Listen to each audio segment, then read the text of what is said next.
வணக்கம். போன பகுதியில ஆதிசங்கரோட 32 வருஷ வாழ்க்கைய ஒரு அருமையான பயணமா பார்த்தோம் இல்லையா? ஆனா அந்த பயணம் நமக்கு என்ன கொடுத்துச்சு? இன்னைக்கு அவரோட அந்த வாழ்க்கை எப்படி இந்த உலகத்துக்கு 3 பெரிய பங்களிப்புகளா மாறுச்சுன்னு பார்க்க போறோம். அதாவது பாஷ்யங்கள், மடங்கள், ஸ்தோத்திரங்கள். வாங்க இந்த மூணையும் ஒரு பறவை பார்வையில பார்க்கலாம். சரி, வாங்க இந்த மகத்தான பங்களிப்புகளுக்குள்ள கொஞ்சம் ஆழமா போவோம். ஓம் ஸ்ரீ குருப்யோ நமஹா. இன்னைக்கு நம்ம சங்கரோட இந்த 3 முகங்களை பத்தி தான் தெரிஞ்சுக்க போறோம். முதல்ல அவரோட தத்துவத்துக்கே அடித்தளமான என்ன பாஷ்யங்கள். ரெண்டாவதா தர்மத்தையே தாங்கி நிக்கிற 4 தூண்கள், அதாவது மடங்கள். கடைசியா நம்ம இதயத்தோட நேரடியா பேசுற ஸ்தோத்திரங்கள்.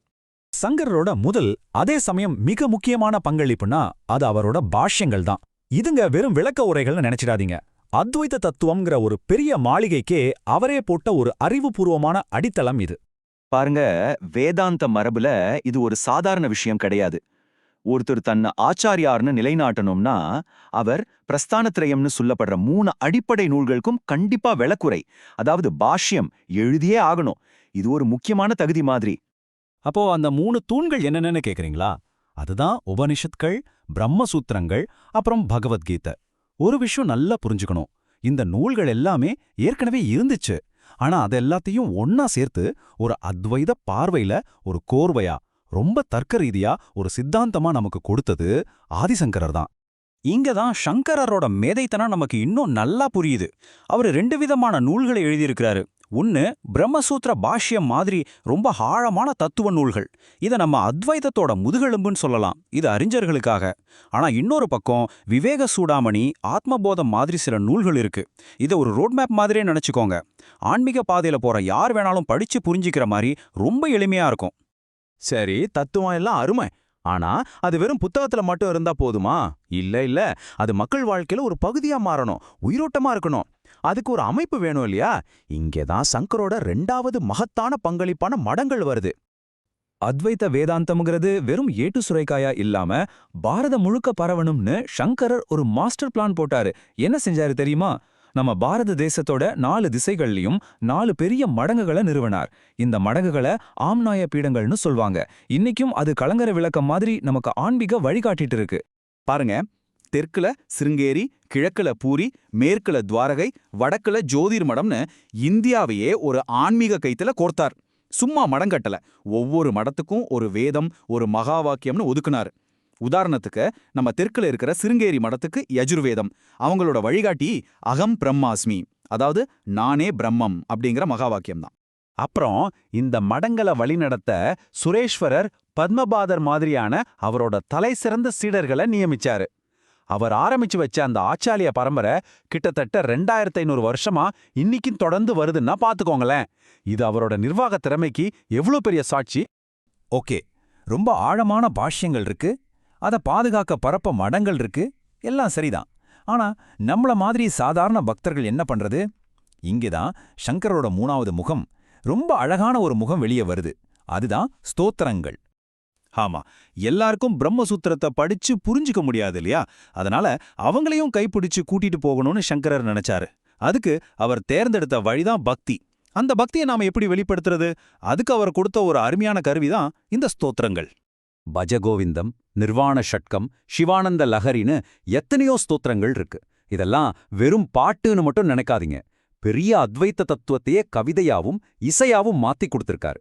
இதனால கஷ்டமான விஷயங்கள் கூட ரொம்ப சுலபமா நம்ம மனசுல பதிஞ்சிடும். ஒரு பக்கம் பாத்தீங்கன்னா பஜகோவிந்தம் மாதிரி பாடல்கள்ல மூடனே உலக ஆசையெல்லாம் விட்டுட்டு கோவிந்தன பஜின்னு ரொம்ப எளிமையா பக்தி மார்க்கத்தை சொல்றாரு. ஆனா இன்னொரு பக்கம் நிர்வாண ஷட்கம்ல சிவோகம் சிவோகம்னு, அதாவது நானே சிவன்னு அத்வைதத்தோட உச்சத்தையே ரொம்ப தைரியமா பிரகடனம் பண்றாரு. பாத்தீங்களா அந்த வீச்சே? சரி, இப்ப இந்த 3 விஷயங்களையும் தனித்தனியா பார்த்தோம். அறிவு, அமைப்பு, பக்தி. இதை எப்படி ஒன்னா சேர்த்து பார்க்கறது? அப்படி பார்த்தாதான் சங்கரன் நமக்கு காட்டின முழுமையான பாதை என்னன்னு புரியும். யோசிச்சு பாருங்க, பாஷ்யங்கள் நம்மளோட தலை மாதிரி, அறிவால தத்துவத்தை புரிஞ்சுக்க உதவுது. மடங்கள் நம்ம உடல் மாதிரி, அந்த தத்துவத்தை ஒரு அமைப்போட வாழ்ந்து காட்ட உதவுது. கடைசியா ஸ்தோத்திரங்கள், அது நம்ம இதயம். பக்தியால அந்த தத்துவத்தை நம்ம உள்ளுக்குள்ள உணர வைக்குது. தலை, உடம்பு, இதயம், இந்த 3ம் சேர்ந்தது தான் ஆதிசங்கரர் நமக்கு கொடுத்த ஒரு முழுமையான ஆன்மீக பாதை.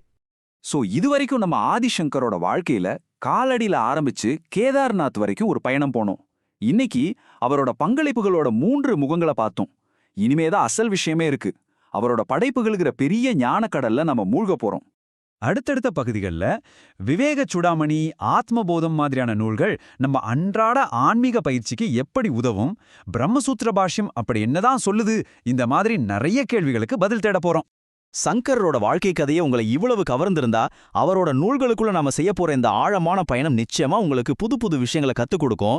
அடுத்த பகுதியில அவரோட படைப்புகளையே மகுடம்னு சொல்லப்படுற பிரம்மசூத்திர பாஷ்யத்தை பத்தி பார்க்கலாம். ஹரி ஓம். ஒரு சின்ன விஷயம், இந்த பகுதியில நாம பார்த்தது ஆதிசங்கரரோட தெய்வீக வாழ்க்கைய பத்தின ஒரு கண்ணோட்டம் தான். இது முழுமையான வரலாறு கிடையாது. நீங்க இன்னும் ஆழமா தெரிஞ்சுக்க ஆசைப்பட்டா அவரோட வாழ்க்கைய வரலாறு நூல்களை படிக்கிறது ரொம்ப நல்லது. இந்த பதிவை பார்த்த உங்க எல்லாருக்கும் எங்களோட நன்றி. ஞானகோஷ் ஒரு பன்மொழி ஆன்மீக சேனல். இங்கே நாங்க ஆங்கிலம், ஹிந்தி, மராட்டி, தமிழ், பெங்காலி மற்றும் குஜராத்தி மொழிகள்ல ஆன்மீக ஞானத்தை பகிர்ந்துக்கிறோம். இன்னும் பல மொழிகள் கூடிய சீக்கிரம் வரப்போகுது. சனாதன தர்மத்தோட காலத்தால் அழியாத பொக்கிஷங்களை ரொம்ப எளிமையாவும் தெளிவாவும் உங்ககிட்ட கொண்டு வந்து சேர்க்கிறது தான் எங்களோட நோக்கம்.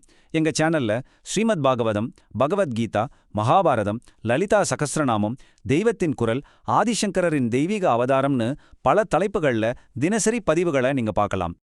எங்களோட இந்த முயற்சி உங்களுக்கு பிடிச்சிருந்தா மறக்காம ஞானகோஷ் சேனலுக்கு சப்ஸ்கிரைப் பண்ணுங்க. அப்பதான் நாங்க தினமும் போடுற வீடியோக்கள் உடனுக்குடன் உங்களை வந்து சேரும். இந்த தெய்வீக ஞானத்தை லைக் பண்ணுங்க, உங்க நண்பர்கள், குடும்பத்தினர் எல்லார்கிட்டையும் பகிர்ந்துக்கோங்க. வாங்க எல்லாரும் சேர்ந்து சனாதன தர்மத்தோட ஒளிய இன்னும் பிரகாசமா எரிய வைப்போம்.